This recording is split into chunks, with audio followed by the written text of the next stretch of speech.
Hello, everyone, and welcome to the program Midday Discourse on Global Television. I am Samuel Odi. Many thanks for joining, and I and the entire production team sincerely apologize for being 8 minutes behind schedule due to some technical errors. So we sincerely apologize for all of that. So on today's edition, we promise to bring you an exciting conversation, that has to do with the state of the nation. We are looking at federalism and devolution of power.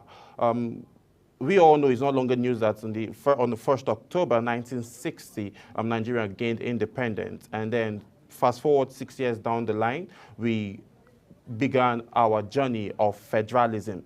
Then fast forward to 2024, 58 years later, there have been a whole lot of issues rising from different parts of the country. Most recently, Ibadan is calling for is another state to be created. Now we have in the north, we have some northerners who are crying that they want to be on their own. We have the Biafrans as well, and we also have the Yoruba nation particularly. So now we are looking at what have been the challenge, what is the issue aside, ethnicity and as well as religion. So what is the major challenge we're facing with federalism? Because a whole lot of persons have argued that the Nigeria as a nation have not been able to achieve its peak, and some persons have also argued that the three arms of government, which is the executive, the legislative, and then the judiciary, have not yielded and then have not been wielding so much power, and we've not seen lots of results for the past 58 years from all of this from these three arms of government. So now we're boiling down, just fast forward again to this same year, a few reports came out saying that a few persons, elder statesmen, sent a bill to the State House saying that it's high time for power to be, given to the regions. So we are looking to use the regional path of governance, but federalism is something that we've been operating on for over 4 decades now, and this administration has been mounted with a whole lot of pressure coming from the issues of constitutional reform, protests of ending bad governance, and as well as reshuffling. We've seen the president reshuffle his cabinet, and we are hoping to see a whole lot of results and benefits, a whole lot of things coming out to help benefit and grow Nigerian economy. We're seeing Nigeria in this same year, joining BRICS as partner countries. So things are being done, being put in place, but still people are still asking for this arm of government to be scrapped out and then power to be given to regions. So we'll be extracting all of those angles of the conversation on today's edition of Midday Discourse, and I have someone who I know would be able to do justice to this matter in the person of Mr. Emmanuel Ozemena, who is a policy consultant. Thank you so much, Mr. Emmanuel, for joining us on today's edition. Thank you, Sam. Yes, sir. Thank you. Yes, let's get into it. We know that federalism started in Nigeria. It can be traced back to far back to Sir Frederick Lord Lugan, who when the northern and the southern perpetrators got their amalgamation in 1914, and then fast forward, we struggled, and then all of this is seeing trace of federalism coming into play from those era. Fast forward to this year, how well can you say we are enjoying the federal system of government? Well, I think clearly, like you rightly said, on January 1st, 1914, what is today known as the Federation of Nigeria came into being. Prior to then, it was 3 different parts that were administered separately as independent, entities. One was the Protectorate of Northern Nigeria, the Protectorate of Southern Nigeria, and the Colony of Lagos.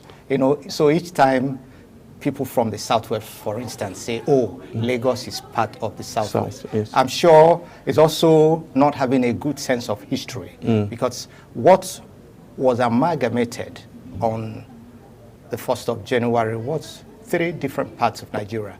What do you call Southwest as at today were part of the Southern Protectorate, or initially was called Oyi River Protectorate, where with a headquarters in Calabar, Northern Nigerian Protectorate had their headquarters in Lokoja, and then the Colony of Lagos that was seeded to the British, monarchy. Yes. By, I think, Oba Kosoko.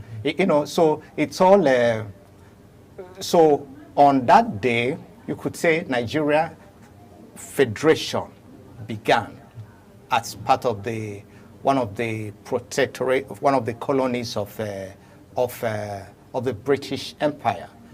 So what happened was, initially, it wasn't federalism per se, in that you had the first election, or the first, what you call the Nigerian Council, had only, I think, about 3 Nigerians as representatives.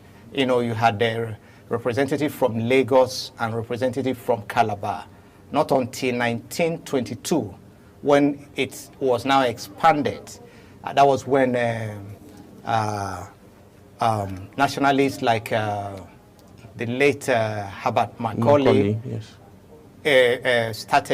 Formed the first political party in Nigeria, NNDP.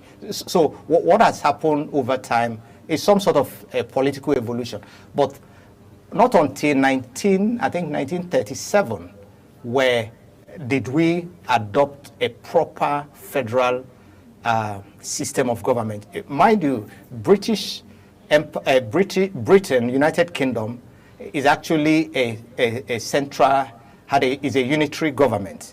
Yeah, that's why, I mean, from the London, you can run every other part of Britain. So they saw the diversities of the people of Nigeria, because in Nigeria, even though some scholars put it at 250 ethnic groups, some say 375, but recently the current data says you have over 500 ethnic groups in Nigeria. Yes. So most countries where you have that diversity would prefer to adopt federalism, because federalism gives each part of the country some level of opportunity, creates equity, and creates inclusiveness.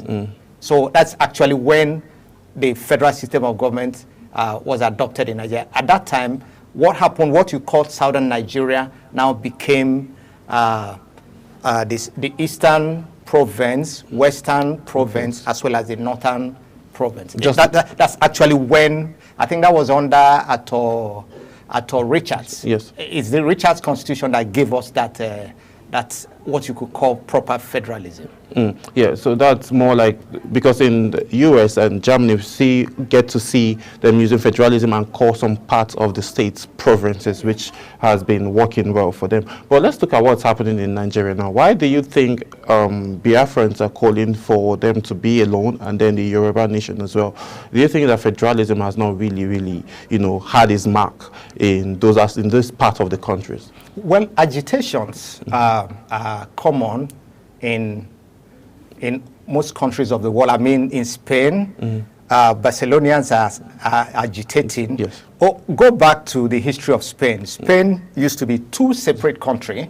You had Spanish and the Barcelonians. Yes. But somehow, within, you had this history that happened. The Queen of Barcelona and the Queen and the King of France, of Spain, became lovers and got married, and suddenly said, oh, let's bring our 2 countries together. And it happened now you had one country called Spain. But the major issue for agitation, it's when people feel lack of inclusion, that they are not included in the process of running a country. That's what fuels agitation. Another example, a quick example, is Canada, where the Quebec region and the Ontario region, over time, there has been this agitation by the French-speaking part of Canada, say, look, want to pull out of Canada. And that campaign has been on over the years.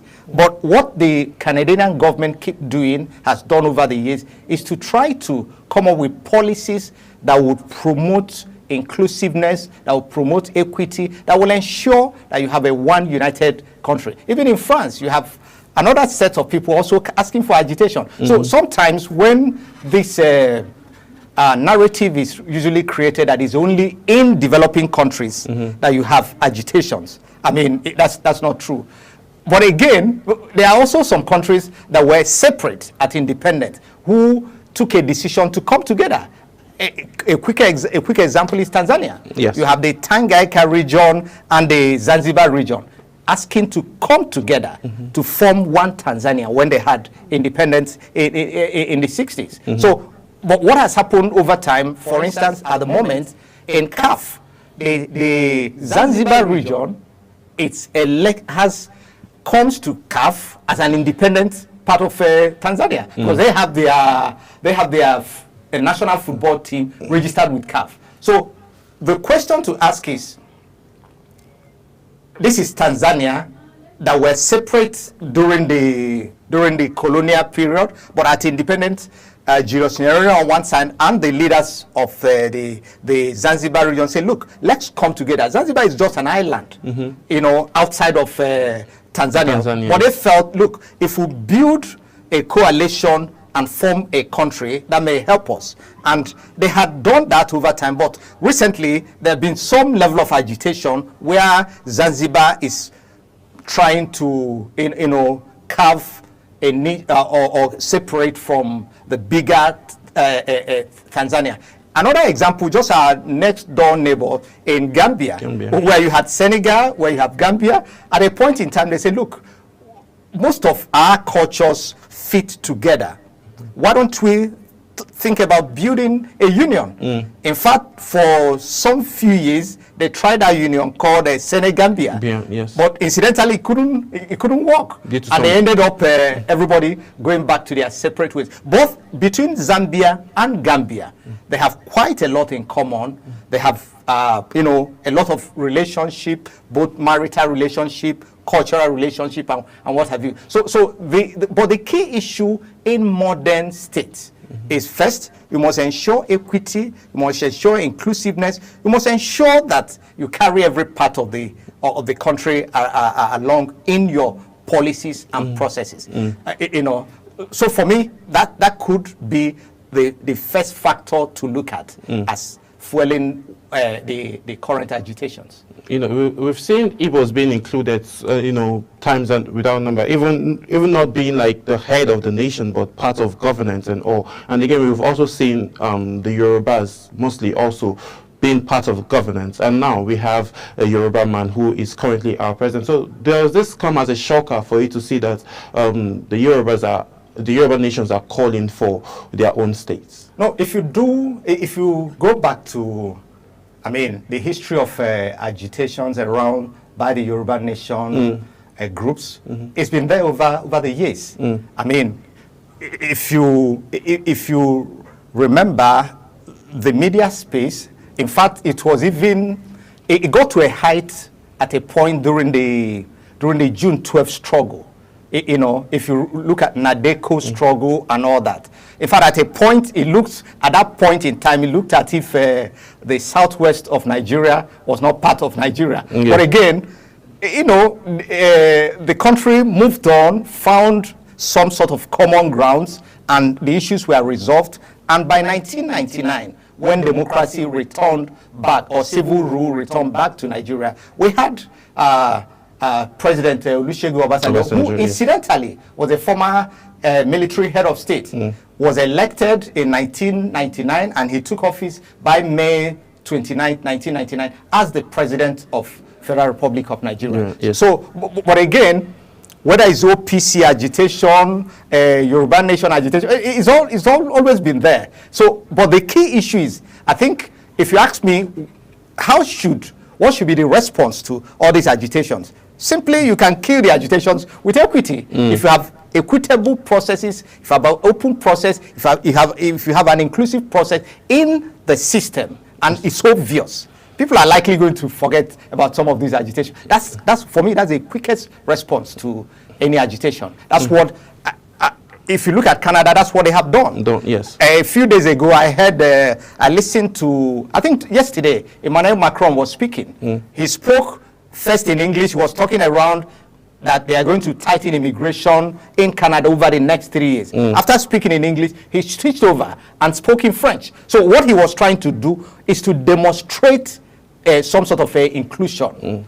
So if you demonstrate inclusion, if you demonstrate equity, if you demonstrate real inclusiveness, I mean, you're going to have people abandon agitation and face their lives. Okay, let's look at benefits. And what are the benefits and drawbacks of devaluing power of regional authorities? Well, we have had an experience with devolution of power. Yes. I mean, as at what you call the 1963 Constitution. I remember I had read through the 1963 Constitution as a secondary school student. In fact, we did a comparison of 1960, 1963, as well as 1979. So if you put them side by side and go through them, one of the things you're likely going to see happen is that in 1963, which were the regional, in fact, even the 1959, the Independence Constitution of 1960, the regional authorities or government were where the power resides. I mean, what you had as a prime minister was simply first among equal. You know, we had adopted a parliamentary system of government. Yes. In parliamentary system of government, in fact, you do not have a head of state or president elected, you know, by the voters across the country. Yes. He represents a constituency, and that he comes to the Senate, but by the virtue of being the leader of the party with the majority of parliamentarians, either through direct vote or by building a coalition government with another political party. Yes. And they form government, he emerges as the prime minister. So nobody really elects any prime minister. Now, it's different from what you call an executive presidential democracy, where a candidate decides to run for the office of the president. And that candidate has to travel around the country campaigning for votes. And in most countries with an executive presidential system of government, the requirement is that you must score a certain number of votes before you can emerge as the president. The reason being that they would see whoever emerges as the president having been elected by a substantial majority of the voters in the country, so that he sees the country as his or her constituency. So that's a clear difference. So I remember some years ago, I had an encounter with one of the trusted allies of the former premier of northern Nigeria, Sir Amadu Bello. And I came out from that meeting with three very impactful learnings. One was that the post-independent Nigeria was built on some level of equity and inclusiveness. In that, if you are the regional premier or governor of a eastern region, you had the latitude to develop at your own pace. Or you are the regional premier and governor of northern Nigeria, they had the latitude to develop. So also the regional government in Ibadan for western Nigeria, when they created the Midwest, the same thing. So the only place where we mixed it was the decision in 1966 by the then military administration of General J.T.U. Aguiyi-Ironsi to enact on what he called unification decree. I think decree number 27 or thereabout, or 21, if my memory serves me right. And that has set Nigeria on what till today has been the hallmark of unitary administration under the cover of federalism. Because what it meant then was that the regions controlled the economy. I mean, what was available on what you call an exclusive list were currency, shipping, aviation, foreign affairs, and I think one or two other items. But the other items were on the concurrent list. So people calling for devolution of power are simply asking, move the items you have in the in the exclusive list that is reserved of the central government, move it to the states. States, yes. That's simply what it is. You know, it will shock you that before 1966, the only federal institution built by the federal government of Nigeria, as it were then, was University of Ibadan and University of Lagos. The rest of the universities were built by the regional government. Yes. And I mean, till today, if you go there and see the level of investment Chief Obafemi Awolowo put at Ife, or what is it at Nsukka, or if you travel to Samaru and Konga campus in Zaria, you're going to marvel. So what I think should happen, there are a lot of things currently the federal government of Nigeria do that I think is a distraction. So the earlier we get through a constitutional amendment that would give states, because now we've moved beyond, in 1966, May 1966, I think May 29th, the then General Yakubu Gowon as head of state created Nigeria from region to state. You know, we had 4 regions as at 1966. So we moved from 4 regions to 12 states. From then to move to additional 19 states by General Moritala Mohammed in 1975. And then today, we are currently at 36 states and the FCT. But I think we still have an opportunity. There's an opportunity before the National Assembly currently, through constitutional amendment, to look through what are the items that we have currently in the 1999 Constitution that are listed on the exclusive list that I think federal government have no business doing. Let me give you a quick instance. In the United States of America, which is you could say a model of what a democracy, what a federalism should look like anywhere in the world. Now, the federal government of the United States have only military academies. But the rest of the institutions are what they call state university, land grant universities. Yes. The federal government supported states. Texas Agriculture and Technology, California University, all across. And United States has, if you ask me, the biggest economy in the world, because what it does is states can compete, states are free, there's no drawback on any state. All you need to do, sit back and say, what do we have as comparative advantage? Let me give you an instance. Nevada, where you have Las Vegas. Las Vegas, yes. It's a desert. You have less than 36% proper land where people should live. It's a desert. But they have turned it into the biggest tourist attraction in the Americas. And the state economy is driven by tourism. So what would happen when you devolve power? It's simply this. This current feeding bottle, system, I'm quoting I can't remember precisely, but a prominent politician has said, look, we currently operate a feeding bottle economy, where a feeding bottle system where states come and get allocation. It shouldn't be. It should rather be states bringing back to the federal pulse. The states bringing back, because I was actually going to get to that, and also we're also going to have a conversation around the bill that is in front of the judicial, the State House about constitution amendment. But before we have those conversations, let's go on a very quick break, and then when we return back, Midday Discourse continues.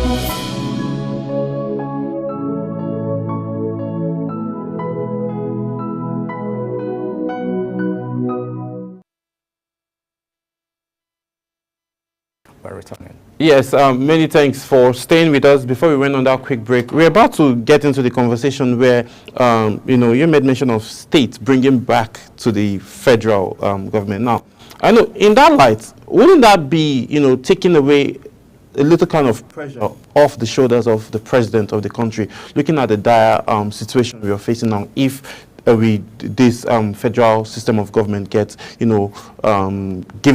regionalized and then given more power to the states? No, it's not getting regionalized, but rather adopting federalism, proper federalism. Yeah, I mean, if you check the definition of federalism, it's the central government and component states. Yes. So what it simply means, you have federal government of Nigeria and 36 states, or 36 regions in some places, that's what it's called. And in terms of what items should be on the exclusive list, because that's a debate, key items should be on the exclusive list. Then the other items that are core to the economy should be with the states. Take, for instance, you have Federal Ministry of Agriculture sitting in Abuja here. Doing what? What they are supposed to do in the real sense of the word, I mean, you could check Department of Agriculture, United States, is simply to design policy. Engage the state and say, can you buy into this policy? Because they have some level of a bigger latitude to a commanding height in terms of resources, intellectual resources and all that. Design policy and say, please, Louisiana State, would you want to try this? California, would you want to try? Texas, would you want to try this? That's simply, you are simply a policy designer, not because you don't have any land. There's no farmland belonging to the federal government, for instance. Yes. The farmers are in the villages, yes, in the communities, and in the local government. And the local governments are under the state. So invariably, you ask, what is your business? Saying you're doing farm work. It's not your business. It's the business of farmers who are tilling the land, and they are the state. They don't belong to you. So that's one. Number two is state governments should have the latitude to, take out education. In the at the area of education, the federal government simply makes the rules. The United States government do not own any secondary school. Even in Washington, D.C., that is the capital of America, is the D.C. City Council, that manages it. The mayor of D.C. takes decision about what becomes the policy of education within D.C. An example is during COVID. It was the mayor taking decision whether to close schools or not, whether children should learn online or not the Secretary of Education. It's a broad policy of education that the Secretary of Education, who is the equivalent of a Minister of Education in Nigeria, does. I've given you an example. In 1957 or thereabout, the government of Western Region said, look, want to build a broadcast station. And they built Western Nigerian Broadcasting Services, Ibadan. That's what you have as now NTA Ibadan. Yes. What happened was that incidentally in the aftermath of after the Civil War, under Gowon, he took a decision to take over state-owned radio and televisions. What you have as FRC and Kaduna was a Northern Nigeria radio and television. So by the time you take over things that you don't own, sometimes even managing those processes becomes a problem, a little bit problematic.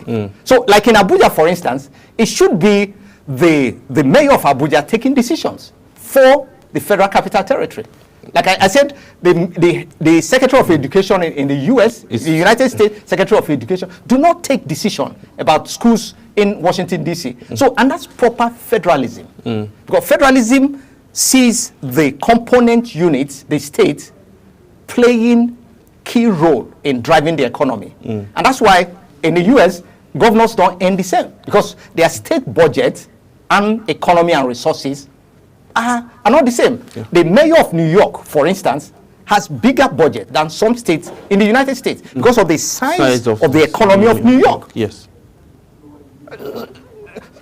So my worry is that politicians who invariably do not have the capacity to think, to be innovative, would want this feeding bottle system because what it does, I mean, every month I can go to Abuja and get an allocation. Let me tell you, I have traveled, I've had the opportunity of traveling around the states of Nigeria.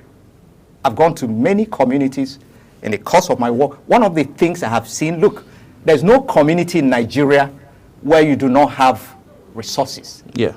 That's the natural resources. Natural, God-given resources that could catapult any of those communities to the high heavens in terms of building strong economy. So what we have just had is simply politics. I mean, what you have as a Ahmadu Bello University, go to Zaria. That is the largest university in West Africa. It was built by Northern Nigerian regional government. They sold produce. It's not oil from the Niger Delta. They sold produce because as at then, the crude oil in Nigeria was not in commercial quantity. Not.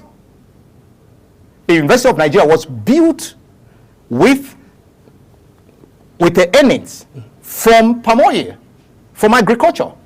Read if you can lay hands on the biography of Chief Obafemi Awolowo, Ahmadu Bello, and Michael Okpara, even Dennis Osadebe, you'll be shocked at their level of innovation.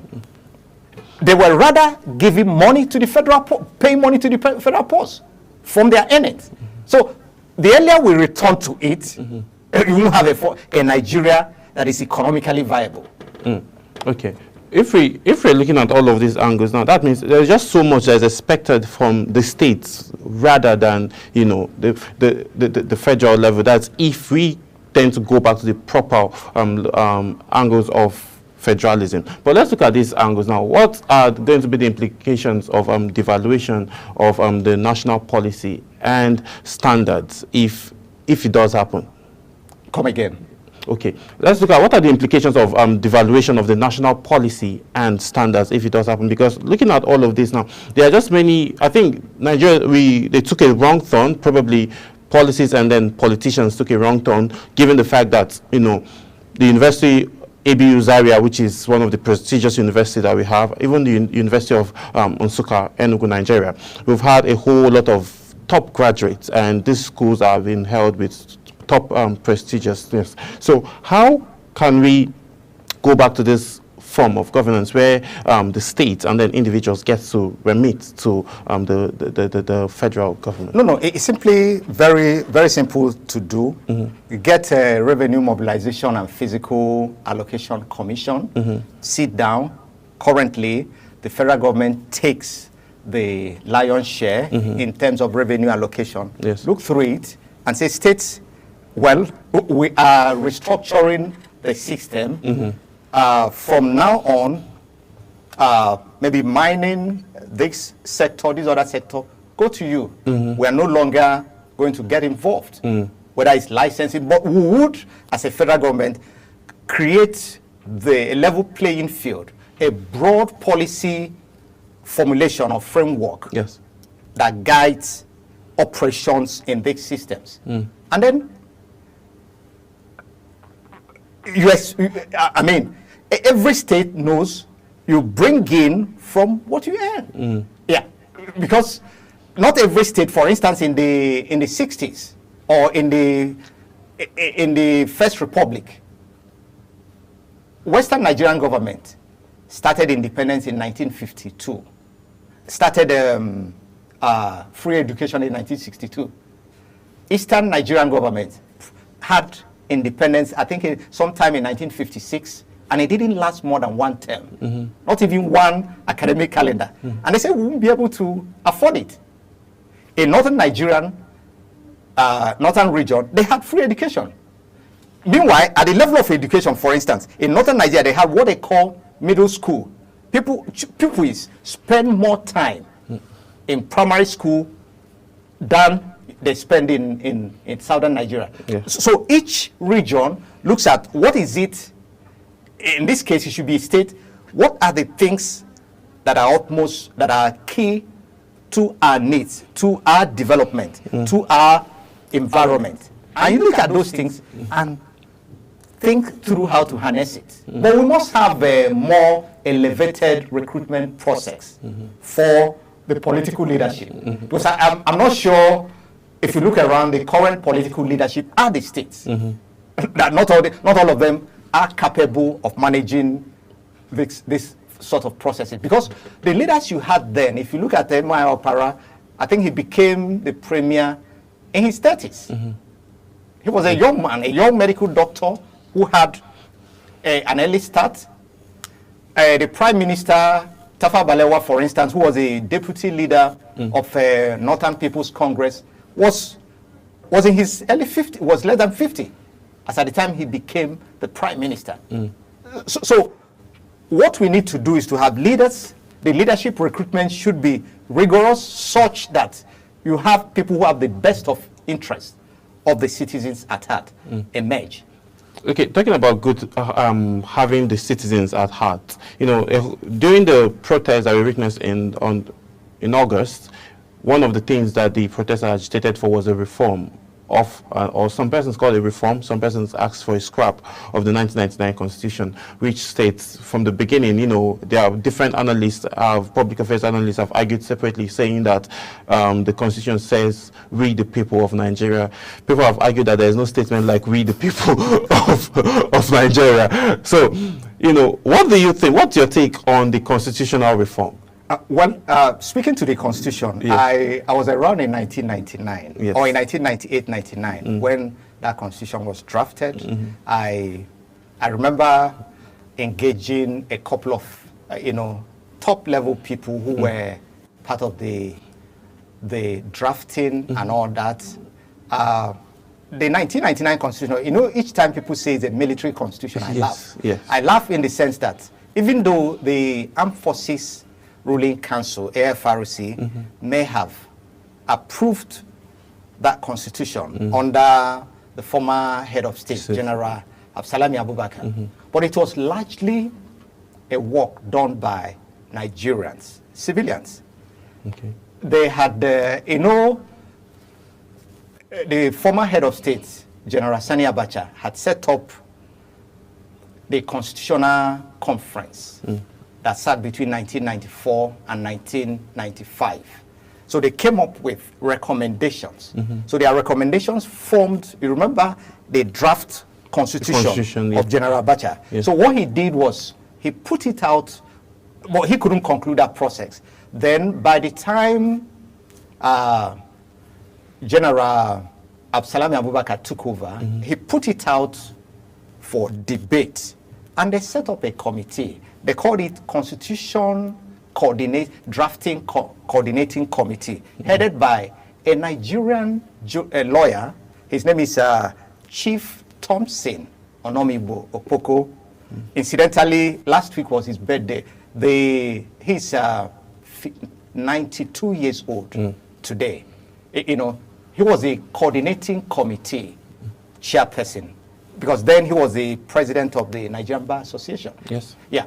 I remember having deep conversation with an old lawyer, one of the eminent senior advocates of Nigeria, who was a member of that committee. I was visiting him every evening. We had very hearty conversations around their work. I can tell you clearly that that constitution, it's a product of input by Nigerians. Okay. Yeah, but it could be perhaps because the processes were not subjected to some sort of a constituent assembly, passing each of the items.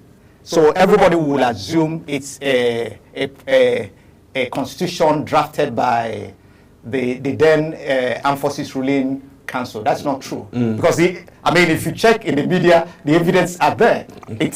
But that's not to say that there's no room for improvement. Because one of the things that happens with documents must have an iteration. Okay. Yeah, at every point in time, you look through it and say, there should be a room for review. yeah, it should be a living document. Yes. Yeah, what is it that we have practiced, tried to do, and then what are our experiences, what are our learnings, what are the improvement that needs to be done. If you look at it, some provisions perhaps should be, reviewed in terms of, so that Nigeria can become a more prosperous and stable economy. But the key thing to do is, first, perhaps what we need to do is to look at the items and say which item are we taking to the taking out of the exclusive list and hand over to the state as part of what they should do. Okay, if we look at those now, probably we'll be able to have a better solution to all of these agitations we're having from different parts of the country. So what's your final take on the constitution review? I really want to know, do you think like some angles of the constitution should be looked into and some changes should be made? Yeah, a quick one should be, look at what should be the role of federal government in education, in agriculture, because these are the key part of the economy. Currently, you are saying, I want to diversify the economy. Yes. So we should have a clear policy on what should be the role of government. I mean, for instance, should federal government be establishing federal universities? And then of what use? Why don't you hand over that resources to states, or even quickly do a rule, have a rule book, apart from University of Abuja, that is in the Federal Capital Territory. The federal government of Nigeria do not need to own any school, any university outside University of Abuja. Yeah. Then you can hand over whatever universities you have across to the states that are where they are located. In fact, I got so worried by what state governments do now is to build a university and hand over to the federal government. I mean, it happened in Ebonyi, it happened in Oka, the Anambra State University that was renamed Azikiwe University. You hand it over to the federal government. So I'm asking, I mean, the latest one in Ebonyi, a state institution that was handed over to the federal government. So sometimes I'm asking, is it really, of what value is it? So I would have wanted a situation where the states manage these institutions because it's their responsibilities. We've not had issues where states, universities are crying of, backlogs of salaries not being paid and threatening to go on strike, but we've witnessed high level of that with federal and tertiary federal universities. So we just hope that the government and the bodies, stakeholders in charge would be able to do the needful so as to have Nigeria working perfectly. Thank you so much, Mr. Emmanuel Ozemena, for joining us on today's edition of, my pleasure, of Midday Discourse. That's how much time will permit us to take on today's edition. I'll see you again tomorrow. Bye for now.